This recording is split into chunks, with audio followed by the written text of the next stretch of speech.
Hoje vamos falar sobre sofrimento eterno, uma outra heresia, uma vez que vimos no estudo da alma se ela é imortal ou mortal e se o espírito é uma entidade incorpórea ou não. Vamos prosseguir nesse estudo de uma outra heresia oriunda da Igreja Apóstata, que são ensinamentos ministrados a partir do terceiro século pela Igreja Imperial de Roma e que acompanharam as igrejas após a Reforma Protestante do século XVI. A palavra eterno e para sempre são traduzidas do grego aion ou aionios, um derivado do outro. Estas palavras podem denotar um período de tempo limitado, assim como a palavra aivum, que significa um século ou período de vida. Compara-se também a contagem de uma geração na Bíblia, que corresponde aos 100 anos. De outra forma, irmãos, quando são aplicadas a vida e a morte após as ressurreições, cumprindo então todo o propósito de Deus, quanto à sua justiça aplicada aos justos e aos ímpios, podemos compreender como efeito eterno, ou literalmente, o que compreendemos ser a eternidade, dando início então ao dia eterno. A salvação eterna não é uma forma de se ver o Senhor salvar sempre, mas sim um efeito desta salvação. Significa salvo para sempre, viverá para toda a eternidade. Assim, da mesma forma, todo condenado recebe o castigo da condenação eterna. Sofre o dano da segunda morte. Não sofrerá eternamente, mas deixará de viver para sempre. Quando nós vamos buscar fundamento na palavra de Deus, nós vamos ler aqui em Salmos 145, 20. Quem pode abrir comigo? Abra a Bíblia. E vamos ver o que o Senhor está falando a respeito dos ímpios, não é? Em 145, 20, vamos ver o que o Senhor fala. Lá está escrito assim: o Senhor guarda a todos os que o amam, porém os ímpios serão exterminados. Vamos ler em Gênesis 18, 23. Gênesis 18, 23. Está escrito assim: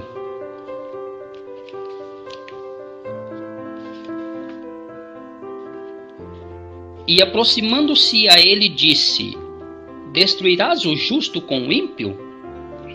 Foi palavras de Abraão ao Senhor que ia destruir os ímpios na cidade de Sodoma e Gomorra.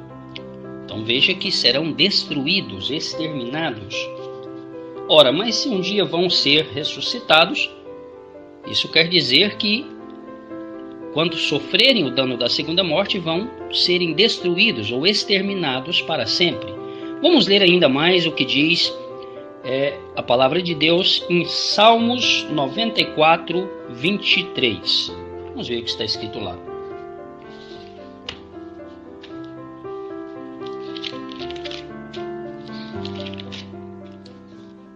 Sobre eles faz recair a sua iniquidade, e pela malícia deles próprios os destruirá. O Senhor nosso Deus os exterminará. Então vão ser exterminados. Vamos continuar lendo aí em Salmos 92, 7, pouco antes. Ainda que os ímpios brotam como a erva e florescem todos os que praticam iniquidade, nada obstante serão destruídos para sempre. Vamos ler agora em Lucas 17, 27. Lucas 17, 27. Vamos lá para Lucas. Quem está rápido na Bíblia aí, já abra em Lucas 17, 27, diz assim: comiam, bebiam, casavam e davam-se em casamento até o dilúvio, até o dia, em que Noé entrou na arca e veio o dilúvio e destruiu a todos. Foram destruídos. Outra passagem também, 2 de Pedro 2,6. Vamos ler lá em 2 de Pedro 2,6.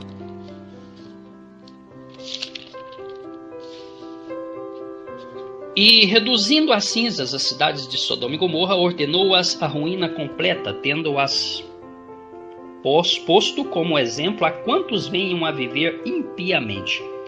Então, as ruínas de Sodoma e Gomorra é justamente o exemplo do que vai acontecer a quem viver impiamente.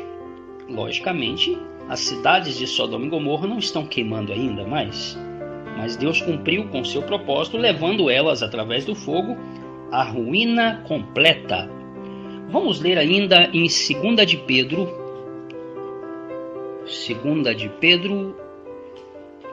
3:7.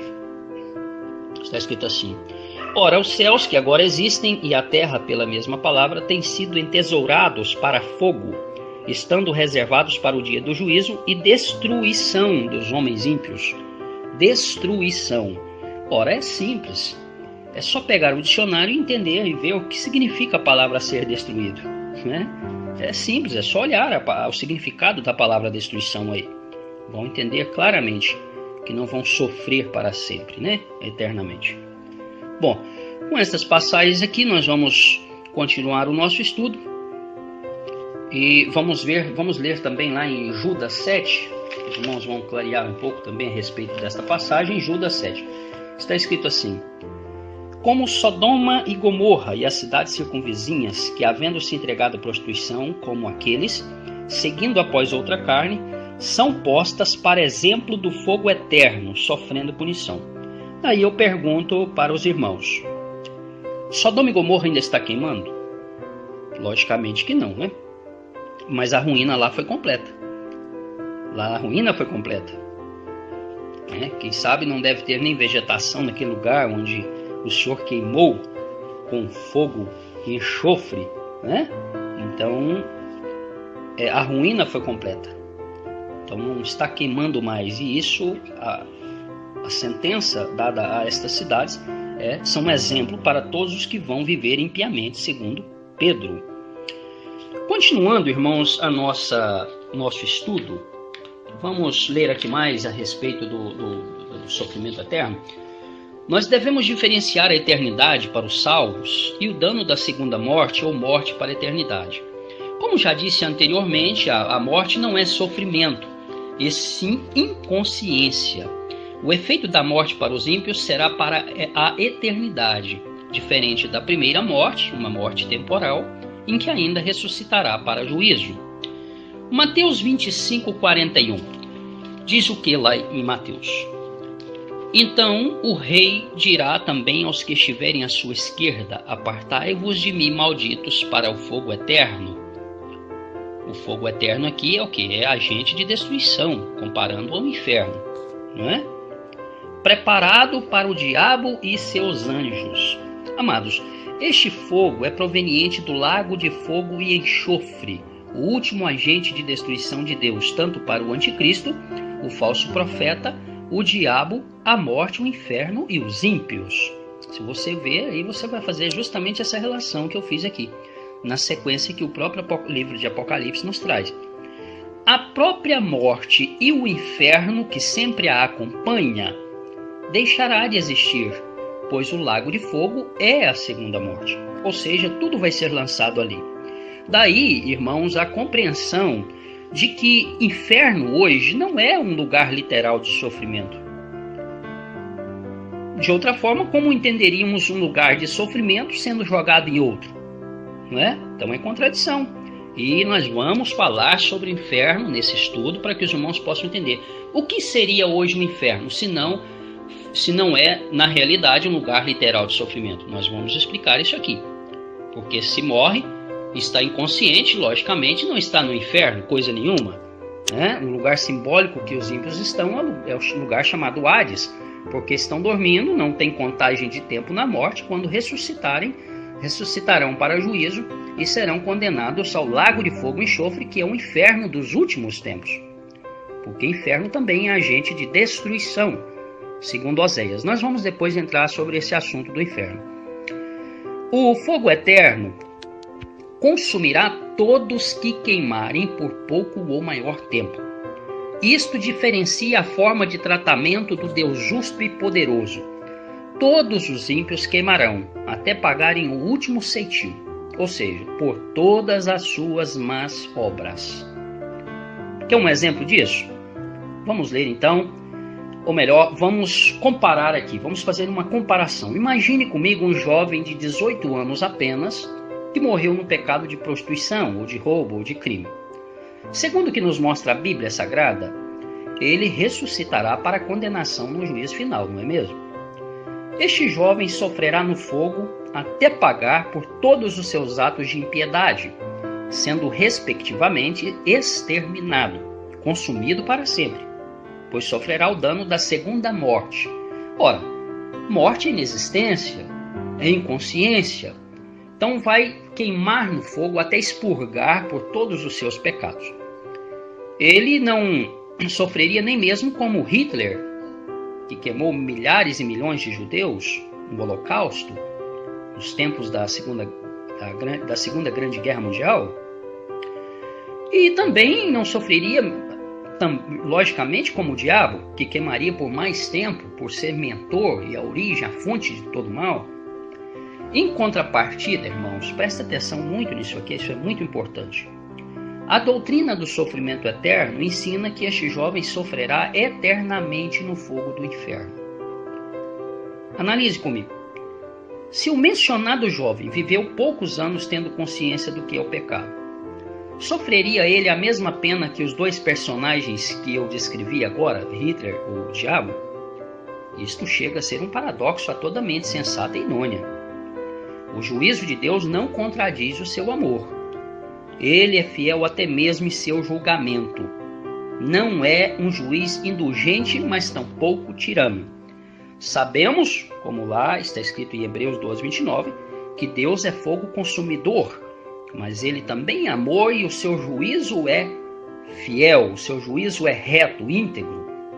E em Salmos 90:10 está escrito: os dias da nossa vida sobem a 70 anos, ou em havendo vigor, a 80. Neste caso, o melhor deles é canseira e enfado, porque tudo passa rapidamente e nós voamos. Com estas palavras do Salmo de Moisés, nós vimos pelo menos 3 características da vida terrena. Observe comigo quais são essas 3 características. Primeiro, nós vamos ver que o homem vive pouco. Segundo, dos 70 anos aos 80, o melhor deles é canseira e enfado. Terceiro, tudo passa rapidamente e nós voamos. Agora medita na brevidade da vida do jovem que eu usei como exemplo, para depois pensar em seus sofrimentos sem fim, num lago de fogo que arde com enxofre. Dá para entender, irmãos? Dá para entender isso?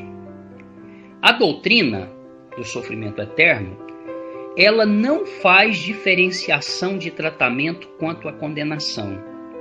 Mas, no entanto, sabem que há distinção quanto ao galardão para os salvos.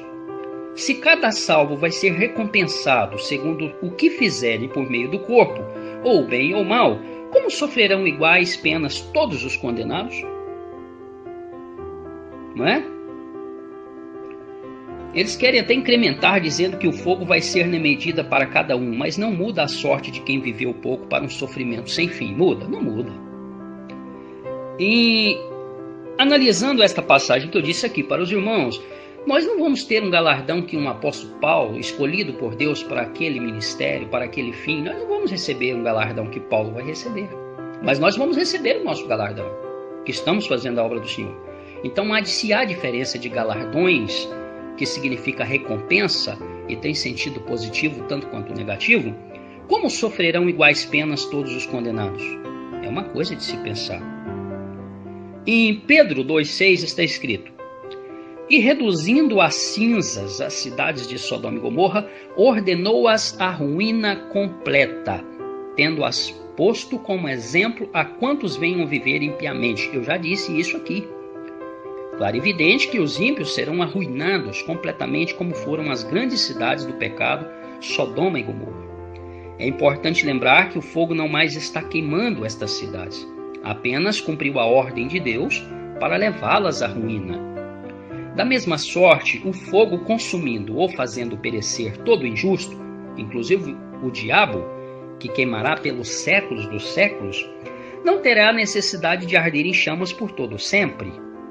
Quando o fogo acabar, a ruína será completa e eterna. E a parábola do rico e Lázaro. Alguns eruditos se tratam isso aqui de uma parábola, que é uma analogia, uma comparação. Ora, esta parábola é uma comparação a ser cumprida no juízo final. É veraz o que Jesus Cristo disse. Com certeza, Jesus foi quem falou sobre a parábola do rico e do Lázaro. Mas não foi e não é para a nossa época, irmãos. Nós temos que entender isso. Lázaro estará em gozo no dia da eternidade, quando tudo tiver se cumprido, e o rico em tormentos desejando estar na condição de Lázaro. Isso é muito fácil de entender. Nesta passagem, o Senhor, usando o pai Abraão como personagem, disse, deixando claro ao rico, as pessoas que desprezam as oportunidades, certo? Que Lázaro, aquele que morre, não tem condições de fazer mais nada, cumprindo as palavras de Paulo aos Efésios 5,16, o livro que fala da nossa vida em Cristo. Lá diz o quê? Remindo o tempo porque os dias são maus. E aos Colossenses, o livro que apresenta Cristo exaltado, no capítulo 4, verso 5, que diz, portai-vos com sabedoria para com os que são de fora, aproveitai as oportunidades. Ora, o que significa aí o rico? Aquele que tem a riqueza no coração, porque nós podemos ser abençoados por Deus. Nem todos os ricos têm a riqueza no coração, não tem problema nenhum em ser próspero, em ter riquezas, é um dom divino, né? Mas esse rico aqui, ele tinha riqueza no coração, ele fazia das riquezas o seu próprio ídolo. O evangelho, amados irmãos, nós temos que entender que ele não é preferencialmente de pobres, mas a escolha de Jesus são pessoas. Muitos ricos são tão pobres espiritualmente quanto o pobre é materialmente. Então isso nós temos que entender, aquelas pessoas que têm a riqueza no coração. Por que se menciona aqui a família do rico ainda na terra? Para que o tempo fosse oportuno ainda em vida, né? Já Abraão está guardando a promessa tanto quanto qualquer cristão que dorme em Cristo hoje. É só você ler Hebreus 11:13. Estão aguardando a promessa, não concretizaram ainda, a promessa não foi concretizada na vida deles. Para que eles sem nós, a igreja de hoje, não fossem aperfeiçoados. Então todos estão dormindo, estão esperando. E o que é a promessa? Leia Hebreus 11, versículo 9 e 10, 14, do verso 14 ao 16. Entendemos por este mesmo trecho da parábola que Abraão, sendo a voz do Senhor, é também um lugar de descanso, lugar simbólico, onde estão todos os que aguardam a promessa, como filhos dela, da promessa, e do pai Abraão. Ou seja, a ressurreição. É esta palavra que nós cristãos temos que familiarizar com ela. Ressurreição é a única porta. No Monte Tabor, no Monte da Transfiguração, Jesus apareceu entre Moisés e Elias. Moisés simbolizando aqueles que dormirão em Cristo e serão ressuscitados, e Elias nas pessoas que serão apenas transformados, porque Elias foi arrebatado ao céu, mas não está no céu. Está numa dimensão que Deus colocou, porque a Bíblia diz que ninguém subiu ao céu, senão que do céu desceu, a saber, o Filho do homem, que é Jesus Cristo. Ele mesmo disse isso, né? Então, Jesus estava entre eles como a única porta para a vida. E é esta porta, que é Ele mesmo, através dele, que nós vamos ressuscitar. Então, a palavra chama-se ressurreição. Nós temos que concluir com esta palavra. Agora imagine comigo o seguinte, um Deus com atributos naturais de onipresença, onipotência e onisciência, ouvindo os louvores e os cânticos de vitórias dos salvos, para todo sempre, e os lamentos, gritos de loucura dos condenados, sofrendo para a eternidade. Já ouvi como resposta que Deus simplesmente deixará de ouvir. Isto já é uma grande mentira, e se pensássemos assim, ele não saberia desta realidade? Se dermos ouvido a este tipo de resposta, temos que imaginar um Deus que deixaria também de compreender a realidade estabelecida pelas suas próprias mãos. Caro irmãos, não tem como demonstrar o tamanho da insensatez dos homens que fogem da exegética da Santa Escritura. E outras pessoas chegam a dizer o seguinte, quanto mais fogo, mais blasfêmia, quanto mais blasfêmia, mais fogo, quanto mais fogo, mais blasfêmia, quanto mais blasfêmia, mais fogo, isso eternamente. Então não tem sentido, não tem significado essa doutrina, né? E este ensino não traz benefício para os que se achegam a Deus, nem para os que o aborrecem. Porque os que se achegam a Deus vêm por temor, né? E não pode ser por temor. E os que aborrecem por escarnecer ou escandalizar desse tipo de doutrina. Amados irmãos, vamos estudar a Bíblia, vamos buscar sabedoria e sermos sensatos, né, com a palavra do Senhor. A paz do Senhor a todos, que Deus abençoe.